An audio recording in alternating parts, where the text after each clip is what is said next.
प्यारे भाई और बहनों, मेरा नमस्कार स्वीकारो। आज हम ब्रह्म सूत्र के अध्ययन में 21वां सूत्र पढ़ेंगे, जिसका विषय है भेद व्यपदेशात चान्यात, यानी भेद व्यपदेशात, भेद का कथन होने से अन्य सूर्य मंडलानवर्ती हृदय पुरुष सूर्य के अधिष्ठाता देवता से भिन्न है। छः तथा भेद का कथन होने से पूर्व मंडलानवर्ती हिरण्यगर्भ में पुरुष सूर्य के अधिष्ठाता देवता से भिन्न है। तो बृहदरण्य उपनिषद में उल्लेख है कि वह सूर्य का अंतवर्ती, जिसे सूर्य नहीं जानता, सूर्य भी उसका शरीर है, वही सूर्य के भीतर रहकर उसका नियमन करता है। वह तुम्हारा आत्मा अंतर्यामी अमृत है। इस प्रकार जो समस्त सृष्टि का नियमन करने वाला है, जो सूर्य आदि में स्थित है, वह ब्रह्म से भिन्न अन्य कोई देवता या जीवात्मा नहीं हो सकता, क्योंकि वही एकमात्र पर ब्रह्म समस्त सृष्टि का कर्ता, नियमन करने वाला, इसीलिए वह उस ब्रह्म का ही वाचक है। सूर्य का अधिष्ठाता देवता से वह भिन्न नहीं है। तो यहाँ पे जो शब्द आया है, तो ये बताया गया है कि सूर्य के अंदर भी ब्रह्म का निवास होता है, ये है मतलब। तो फिर ये 22वां सूत्र है, इसमें आकाश शब्द के बारे में बताया गया है। तो यहाँ आकाश शब्द पर ब्रह्म परमात्मा के ही वाचक है, क्योंकि जो लक्षण बताए गए हैं वे सब उस ब्रह्म के ही है। उपनिषद में वर्णन है कि समस्त भूत निसंदेह आकाश से ही उत्पन्न हुए हैं और आकाश में ही विलीन होते हैं। आकाश ही इन सबसे श्रेष्ठ और बड़ा है, वही इन सब का परम आधार है। छांदो उपनिषद में 191 शास्त्रों में आकाश के 3 रूप बताए गए हैं। एक भूताकाश, दूसरा चिदाकाश, तीसरा चिदाकाश। तो चिदाकाश ही ब्रह्म है, जो समस्त सृष्टि का कारण है, वही सबसे श्रेष्ठ और बड़ा है, जिसके भीतर वह समस्त ब्रह्मांड समाया हुआ है। अंत में उसी में विलीन हो जाता है, सभी उसी के आधार पर स्थित हैं। ये सब कार्य उसी ब्रह्म के हैं। यह आकाश शब्द उसी ब्रह्म का वाचक है, जीवात्मा प्रकृति का वाचक नहीं। अब ये बताया गया है इस 22वें सूत्र में, आकाश का मतलब है आकाश भी ब्रह्म है और ये सब भूतों में बड़ा है और इसी में सब सम्मिलित होते हैं।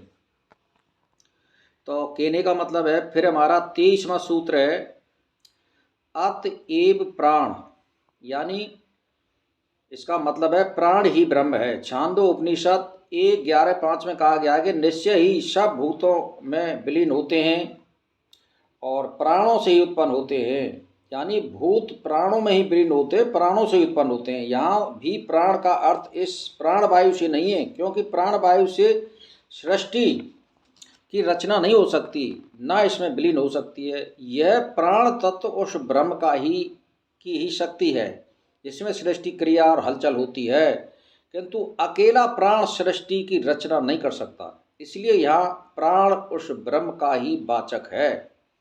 प्राण अकेला सृष्टि नहीं कर सकता, यानी ये मिलकर सृष्टि करता है। इसमें 5 तत्व निहित होते हैं, तब ये सृष्टि करने में समर्थ होता है, इसीलिए ये ब्रह्म का ही वाचक है।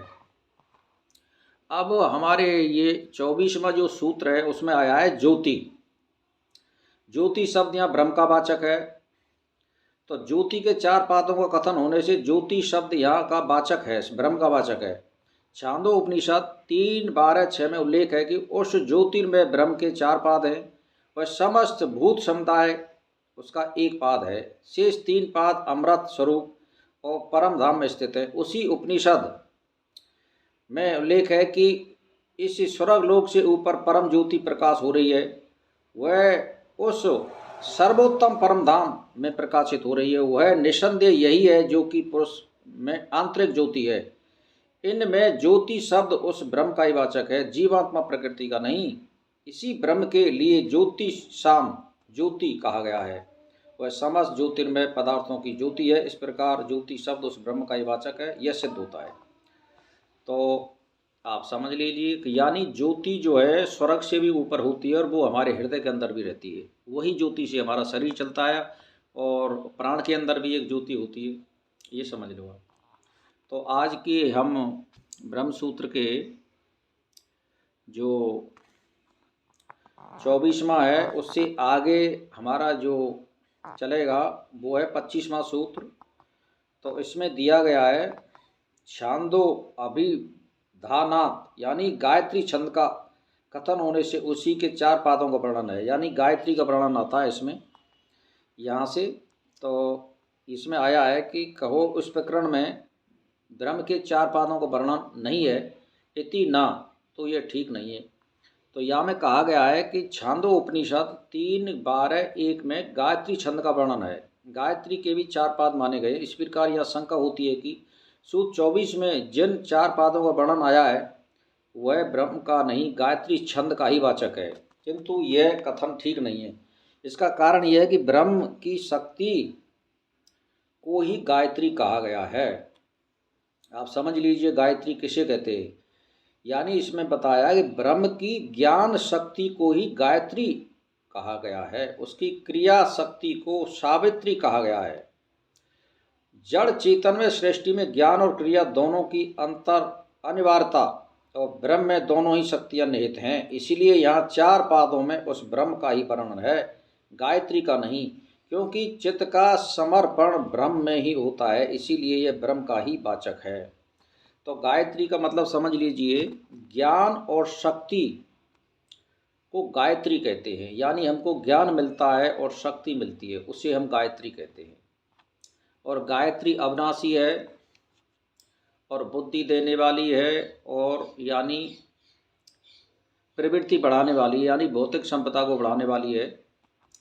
तो आज हमारा जो 25 तक हमारे सूत्र हो चुके हैं, आज हम यहीं पर विराम देते हैं। नमस्कार।